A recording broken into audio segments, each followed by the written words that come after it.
નમસ્કાર વિદ્યાર્થી મિત્રો, ચાલો આજને આપણે ટોપિકને આગળ વધારતા ફરી વખત WH ક્વેશ્ચનની આગળ વધશું.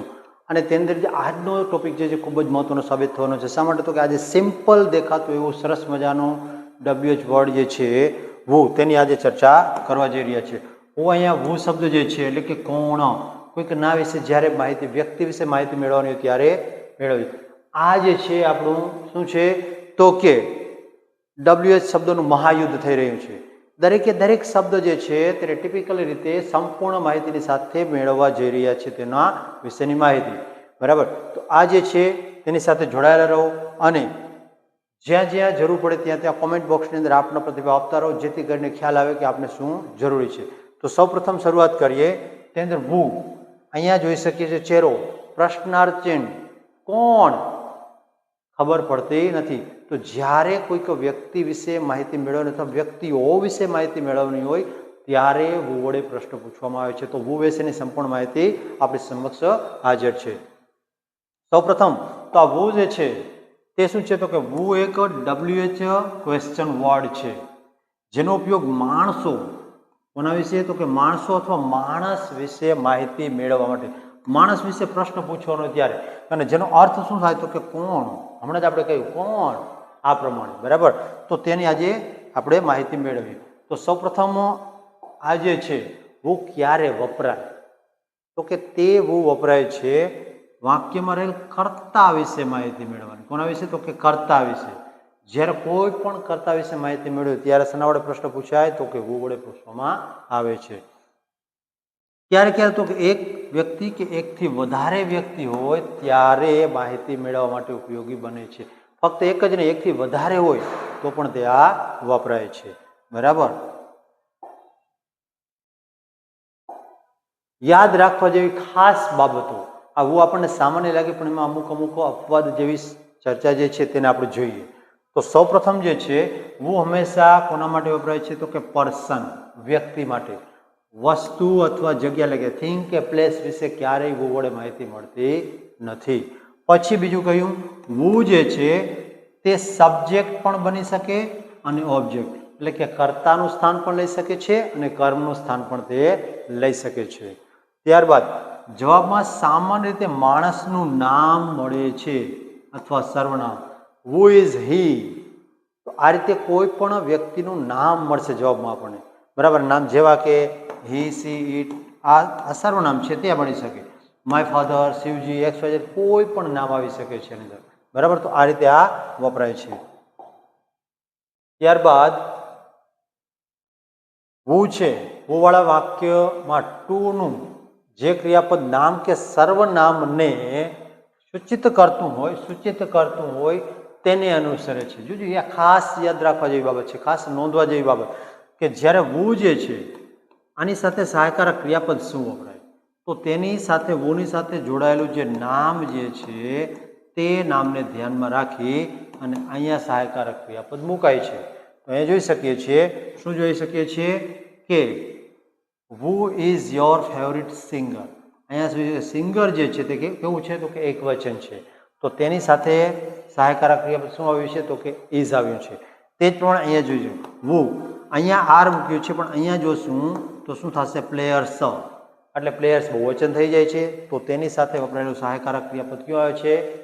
તો બહુવચન આવે છે. એટલે કેને ધ્યાનમાં રાખવું? તો કે વુની સાથે જોડાયેલું કોઈ પણ નામ જે છે તેને ધ્યાનમાં રાખીને આ શબ્દ વપરાય છે. ત્યારબાદ એક્ઝામ્પલ જોઈએ તો ખ્યાલ આવશે. સામાન્ય રીતે વુ થી પૂછાતા ક્રિયાપદનું એક વચન રૂપ વપરાય છે. શું કહ્યું છે? કે વુ થી જ્યારે પ્રશ્ન પૂછવામાં આવે તો તેની સાથે સામાન્ય રીતે સહાયકારક ક્રિયાપદ તરીકે શું આવે? તો કે એક વચન શબ્દ આવે છે, બહુવચન આવતો નથી સામાન્ય સંજોગોમાં. બરાબર? તો અહીં જોઈએ, ગર્લ્સ વોન્ટ ચોકોલેટ્સ. હવે અહીંયા ગર્લ્સ વોન્ટ ચોકોલેટ. હવે જોઈ શકીએ છીએ કે ગર્લ્સ બહુવચન છે, પણ આના વિશે જ્યારે પ્રશ્ન પૂછવામાં આવે તો શું કીધું? વુ વોન્ટ્સ ચોકોલેટ. અહીંયા વોન્ટ છે તો તેનું શું થઈ ગયું છે? વોન્ટ્સ. જે રીતે સામાન્ય રીતે એક વચનની સાથે જ એસ કે એસ વપરાય છે તે રીતે અહીંયા શું થઈ ગયું છે? એસ લાગી ગયું છે. ત્યારબાદ Mohan and Mohini are dancing on the stage. બહુવચન છે. શા માટે? તો કે મોહન અને મોહિની બંને છે. હવે એનું જ્યારે પ્રશ્નાર્થ પાને નીચે અંડરલાઈન કરેલું પ્રશ્નાર્થ વાક્ય બનાવવામાં આવે તો who is dancing on the stage આવે છે, નહીં કે અહીંયા આર. બરાબર, અહીંયા આર વપરાતું નથી. શા માટે? તો કે તેને દરેક નક્કી થાય છે ભાઈ એકવચન અથવા બહુવચન કાંઈ પણ હોઈ શકે, પણ અહીંયા સામાન્ય રીતે સિંગ્યુલર વાપરવામાં આવે છે. ચાલો, ત્યારબાદ જે ચર્ચા કરવાની છે આપણે તેની ચર્ચા લઈએ તો વાક્ય રચના એટલે કે મુખ્ય સેન્ટેન્સ પેટર્ન. અલગ અલગ પ્રકારની સેન્ટેન્સ પેટર્ન છે તે પૈકીની બે મહત્વની જે છે અથવા તો બે વપરાય છે તે ચર્ચા કરીએ. તો અહીંયા હુ, પછી સહાયકારક ક્રિયાપદ, મુખ્ય ક્રિયાપદ, કર્મ અને અન્ય શબ્દો. બરાબર, તો આની ચર્ચા કરીએ તો શું થશે? એક્ઝામ્પલ લઈએ. હુ પછી સહાયકારક ક્રિયાપદ તરીકે શું લઈશું? કે ઇઝ. મુખ્ય ક્રિયાપદ તરીકે શું લઈએ? તો કે રીડિંગ. Who is reading. કર્મ જે છે તો એને શું લઈએ આપણે? અ બુક અને ટુડે. બરાબર, અન્ય શબ્દો આ પ્રમાણે. ત્યારબાદ બીજું વાક્ય લઈએ તો શું કહીશું? Who was. શું કહીશું? Who was making. Who was making chapati. બરાબર, તો ચપાટી એટલે કે રોટલી કોણ બનાવી રહ્યું હતું? આ છે. ત્યાર પછી હુ પ્લસ ક્રિયાપદ પ્લસ કર્મ પ્લસ અન્ય શબ્દો. તો આનું એક્ઝામ્પલ લઈએ તો ખ્યાલ આવશે. તો અહીંયા હુ જે છે ત્યાર પછી મુખ્ય ક્રિયાપદની ચર્ચા કરી છે. તો આપણે કહીએ કે હુ પછી મેક લઈએ તો શું કહીશું? હુ મેક્સ. કર્મ શું છે? તો કે અહીંયા કર્મ તરીકે આપણે ચપાતી લઈએ ઉપરના વાક્ય પ્રમાણે. હુ મેક્સ ચપાટી ટુડે. ટુડે કરતા એવરીડે. બરાબર, અહીંયા શું કહીશું આપણે? હુ મેક્સ ચપાટી એવરી ડે. દરરોજ કોણ રોટલી બનાવે છે? તો આ પ્રમાણે જોઈ શકીએ છીએ કે આ બંને વાક્યની સેન્ટેન્સ પેટર્ન છે તે ખૂબ જ મહત્વની છે. હવે તેના વિશે ચર્ચા કરીએ તો સૌપ્રથમ આપણી પાસે આ વાક્યો જે છે તેને ટ્રાન્સલેટ કરીએ કે કઈ રીતે વાક્યનું ટ્રાન્સલેશન થાય છે. Who is his best friend. તો શું કહીશું? તેનો શ્રેષ્ઠ મિત્ર. તેનો શ્રેષ્ઠ મિત્ર કોણ છે? મિત્ર કોણ છે? પછી હુ ટીચિસ યુ ઇંગ્લિશ. શું કહ્યું અહીંયા? તમને અંગ્રેજી કોણ ભણાવે છે? કોણ ભણાવે છે? બરાબર. ત્યાર પછી who is knocking at the door.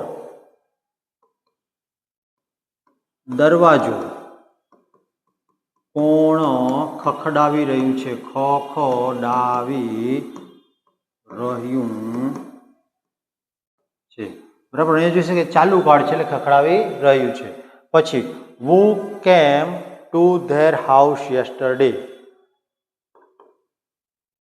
ક્યાં? તો કે તેઓના ઘરે. તેઓના ઘરે ક્યારે? તો કે ગઈકાલે. ગઈકાલે કોણ આવ્યું હતું? આવ્યું અથવા આવ્યું હતું બંને સરખું છે. બરાબર. Who will help her in this work. Her બરાબર એટલે તેણીને. તેણીને આ કામમાં. તેણીને આ કામમાં કોણ મદદ કરશે? કોણ મદદ કરશે? બરાબર. તો આ પ્રમાણે જોઈ શકીએ છીએ કે એકદમ સિમ્પલ અને સરળતાથી વાક્ય છે તે બની જાય છે. હવે ત્યારબાદ જે છે આપણે પ્રશ્નાર્થ વાક્યનું સર્જન કરીએ એટલે કે કઈ રીતે પ્રશ્નાર્થ વાક્ય છે તે બને છે. સૌથી સરળમાં સરળ વિધા છે. કોઈ પણ કર્તાની નીચે અંડરલાઈન કરેલી હોય અને એનું પ્રશ્નાર્થ વાક્યમાં રૂપાંતર કરવાનું થાય તો સિમ્પલ એક જ બાબત છે ધ્યાનમાં રાખવાની. માત્ર શું કરવાનું છે? તો કે કર્તાના સ્થાને હુ મૂકી દેવાનું છે. બસ આટલું ધ્યાનમાં રાખવાનું છે. તો અહીંયા જોઈએ તો શું થશે? Who plays cricket. Who plays cricket on the ground.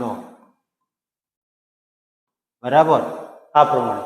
બીજું વાક્ય Jethalal is talking on the phone. તો શું કહીશું અહીંયા જેઠાલાલની જગ્યાએ શું કહીશું who, પછી is talking, who is talking on the phone, આ પ્રમાણે. ત્યારબાદ અભિનવ બ્રોક ધીસ ચેર, અહીંયા માત્ર શું કરશું અભિનવની જગ્યાએ who, પછી બ્રોકનું બ્રોક, ધીસનું ધીસ અને ચેર, બરાબર. who broke this chair. પછી students have finished the homework, અહીંયા જોઈ શકીએ સ્ટુડન્ટ્સ એની જગ્યાએ શું લઈશું આપણે who. હવે અહીંયા ખાસ યાદ રાખશું આપણે કે હમણાં જ આપણે ચર્ચા કરી કે whoની સાથે સામાન્ય રીતે શું વપરાય છે સહાયકારક ક્રિયાપદ, તો કે એક વચનો. તો અહીંયા આપણે હેવની જગ્યાએ શું લઈશું has. who has finished, who has finished the homework, આ પ્રમાણે. ત્યારબાદ they are waiting for Mr. Chavda, અહીંયા પણ ખાસ ધ્યાનમાં રાખશું આપણે શું થશે તો કે who પછી આરની જગ્યાએ શું લઈશું is. who is waiting, who is waiting for Mr. Chavda, બરાબર. તો આ પ્રમાણે એકદમ સિમ્પલથી બની શકે છે. ચાલો નેક્સ્ટ જઈએ. તો હવે આપણે ગુજરાતી વાક્યનું અંગ્રેજી વાક્યમાં રૂપાંતર કરીએ. તેની અંદર પ્રથમ વાક્ય જે છે તે તમારા પિતા કોણ છે, તો શું કહીશું અહીંયા who એટલે કે કોણ, પછી is your, who is your father, તમારા પિતા કોણ છે. આ ચિત્ર કોણે બનાવ્યું, હવે અહીંયા જુઓ તો કોણ એટલે કે શું બને શનાર્થી થશે તો કે who. હવે બનાવ્યું કયા કાળનું થશે તો કે ભૂતકાળનું who made, who made. આ ચિત્ર એટલે શું થશે this picture, this picture, who made this picture. મને કોણ બોલાવી રહ્યું છે, તો શું કહીશું અહીંયા ચાલુ કાળ થશે બોલાવી રહ્યું છે, તો શું કરશું who is, બોલાવવું એટલે કોલ ને પાછળ શું લાગશે કોલિંગ, who calling me, મને એટલે કે મી, મને કોણ બોલાવી રહ્યું છે. તમને હોમવર્કમાં કોણે મદદ કરી, કયો કાળ થશે કોણે મદદ કરી ભૂતકાળ, તો શું આવશે who helped, પછી you, who helped you, કોણે મદદ કરી કેમાં તો કે ઇન હોમવર્ક, ઇન હોમવર્ક. તમને હોમવર્કમાં કોણે મદદ કરી, બરાબર. તો આ પ્રમાણે જોઈ શકીએ છીએ કે એકદમ સિમ્પલતાથી અને સરળતાથી સમજી શકાય છે. હવે વિદ્યાર્થી મિત્રો આપ જો મારી ચેનલ સાથે જોડાયેલા નવા છો તો તેને સબસ્ક્રાઈબ ચોક્કસ કરો, અને જો સબસ્ક્રાઈબ કરેલી છે તો શેર કરો અને તમારા મિત્રોની સાથે મજા માણો. અને દરેકે દરેક વિડીયોમાં આપની એક લાઈક તો આપ બને જ છે, બરાબર. તો ચોક્કસથી એક લાઈક આપતા રહો. ધન્યવાદ. જય હિન્દ, જય ભારત.